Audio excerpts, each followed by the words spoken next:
फिलहाल तो हम लोग पढ़ने जा रहे हैं एडवर्ब ऑफ टाइम। एडवर्ब क्या है, एडवर्ब कितने प्रकार का होता है, ये आपको पहले बता दिया गया है। अगर आपको नहीं पता है तो उसको जान लीजिए, फिर भी मैं बताऊंगा कि एडवर्ब क्या होता है, लेकिन स्पेशली हम लोग आज देखेंगे एडवर्ब ऑफ टाइम। तो ये जानो ना कि एडवर्ब वो होता है कि जो वर्ब की विशेषता बताता है। आप कहोगे केवल एडवर्ब की, नहीं, तो ऐसा नहीं है। केवल एडवर्ब की विशेषता नहीं बताता है, मतलब केवल वर्ब की विशेषता नहीं बताता, बल्कि एडजेक्टिव की भी विशेषता बताता है और जो दूसरे एडवर्ब रहते हैं उनकी भी विशेषता बताता है। तो जो वर्ब की विशेषता बताएगा वो तो एडवर्ब है। तो फिर ये वर्ब क्या होता है? वर्ब वो होता है ना कि जो एक सब्जेक्ट के द्वारा किया जाता है, उसको हम एक्शन वर्ड भी बोल सकते हैं, है ना।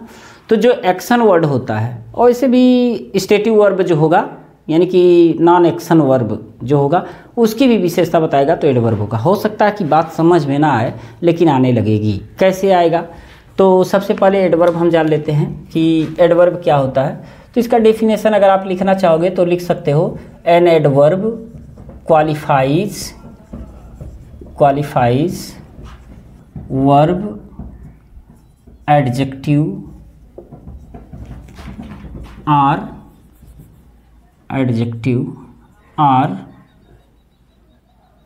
another adverb।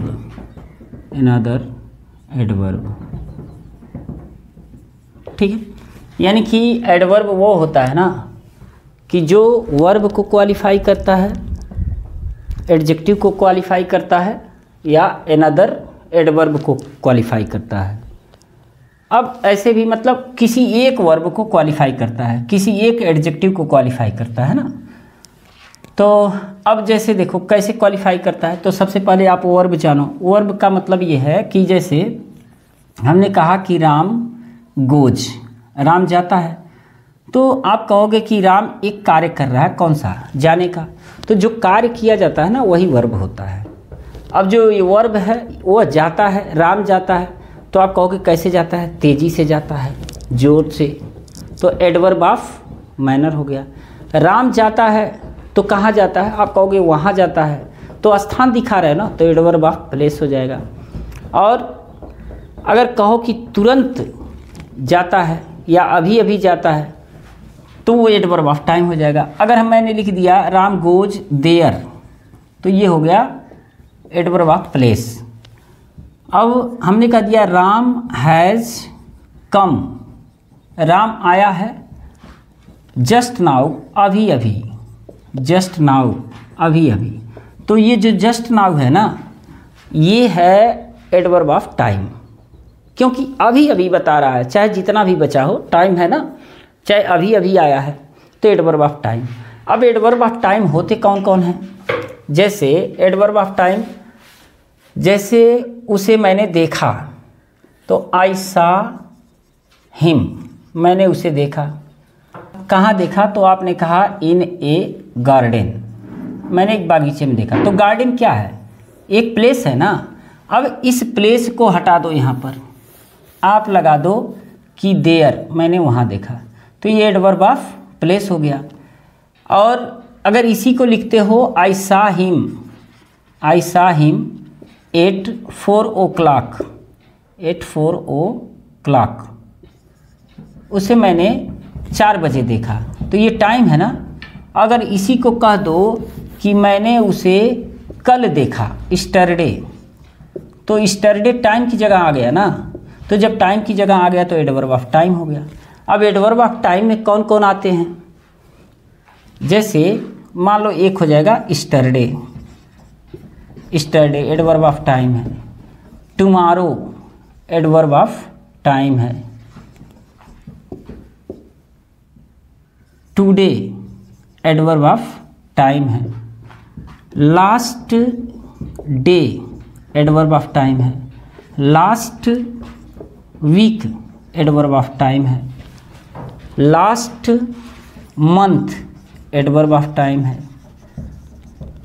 Last year, last birthday, last festival, last कुछ भी रहेगा तो ऐसा मान के चलो कि एडवर्ब ऑफ टाइम रहेगा।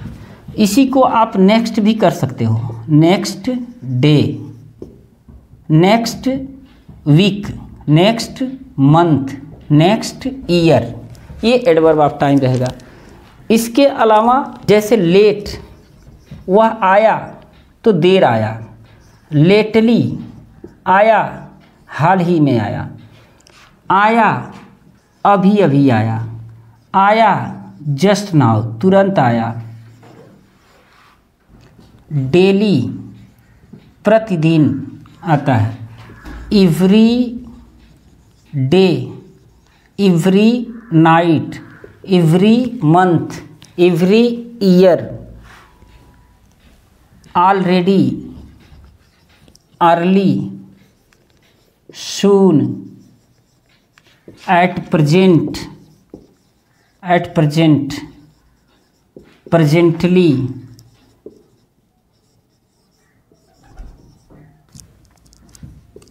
Shortly, recently, recently, immediately,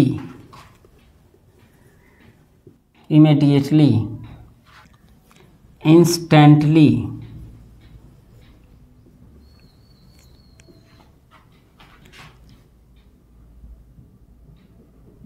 before, एगो, सिंस। अच्छा, इसके अलावा जैसे परसों का अंग्रेजी जो होता है ना, परसों दो होते हैं, एक आने वाला परसों, एक बीता हुआ परसों। तो द डे बिफोर स्टरडे, यानी कि ये बीता हुआ परसों है। और इसी को नर्सों करना है तो द 2 डे बिफोर स्टरडे कर दोगे, स्टरडे। अगर उसके बाद भी करना है 3 रोज पहले, 5 रोज पहले, तो इसमें डेट जोड़ते जाना, द 4 डे बिफोर स्टरडे, यानी कि स्टरडे से 4 दिन पहले वाला, वो भी एडवर्ब ऑफ टाइम में आ जाएगा। और the day after, the day after tomorrow, यानी कि ये आने वाला परसों है ना। इसी तरह से इसमें बना सकते हो आप कि आने वाला तीसरा रोज, तो द 2 डे आफ्टर टुमारो, आने वाला चौथा दिन, तो द 3 डे आफ्टर टुमारो, ऐसे बना सकते हो, एडवर्ब ऑफ टाइम होंगे। अब इसमें एडवर्ब ऑफ टाइम में थोड़ी सी ये दिक्कत है कि हम एडवर्ब का यूज कहाँ करते हैं। तो कुछ एडवर्ब्स ऐसे हैं जो वर्ब से पहले होते हैं, जैसे he has already, he has already, already eaten the food. इसका मतलब है कि वो पहले ही खाना खा लिया है। तो ऑलरेडी का प्रयोग जो होता है वर्ब से पहले किया जाता है, ठीक है। और वैसे देखोगे नेवर जो है ना, he never did his work, his work, तो नेवर का जो प्रयोग होता है वो भी वर्ब से पहले किया जाता है। तो और मतलब ये नेवर, सॉरी, ये नेवर जो है ना एडवर्ब ऑफ टाइम ही है, क्योंकि कभी नहीं, कोई भी टाइम हो, कभी नहीं की बात कर रहा है, तो एडवर्ब ऑफ टाइम है। ऑलरेडी भी एडवर्ब ऑफ टाइम है, नेवर भी एडवर्ब ऑफ टाइम है। और ज़्यादातर जो एडवर्ब का प्रयोग किया जाता है वो वर्ब के बाद किया जाता है। ये तो मैंने बताया कि वर्ब की विशेषता बताने वाला। अब एडजेक्टिव की विशेषता कैसे बताता है, तो हालांकि एडवर्ब ऑफ टाइम हम लोग पढ़ रहे हैं तो इसमें ज़रूरी नहीं है, बट ये जान लो कि जैसे ही इज़ फैट, वह मोटा है, तो मोटा एडजेक्टिव है, इसके पहले आप लगाते हो वेरी, तो इसका मतलब वेरी क्या है, एडवर्ब है, क्योंकि एडजेक्टिव की विशेषता बता रहा है। और एडवर्ब की भी विशेषता बताता है, जैसे the horse runs, a horse कर दे, ए हॉर्स रन्स फास्ट, जो घोड़ा है ना तेज दौड़ता है, तो ये तेज किसकी विशेषता बता रहा है, रन की, यानी कि वर्ब की विशेषता बताता है, एडवर्ब है। एडवर्ब की विशेषता अगर बताएगा वेरी, तो ये खुद एडवर्ब बन जाएगा। तो यानी कि जो एडवर्ब है ना, एडवर्ब की विशेषता बताता है। तो आपको ज़्यादा कुछ नहीं जानना है, बस इतना जानना है कि एडवर्ब ऑफ टाइम क्या होता है, जो हमने बताया, और एडवर्ब ऑफ टाइम में कौन कौन आते हैं। इसके अलावा भी आ सकते हैं और आते हैं, हो सकता कि मुझे याद ना हो, तो आप कमेंट में लिखिए जो इससे अलग हो, जो इसमें आप पढ़े हैं और इसमें आपने देखा कि जो आपको पता था वो नहीं दिया गया, तो कमेंट में ज़रूर लिखें कि ये भी एक एडवर्ब ऑफ टाइम है। मिलते हैं नेक्स्ट वीडियो में। प्रणाम।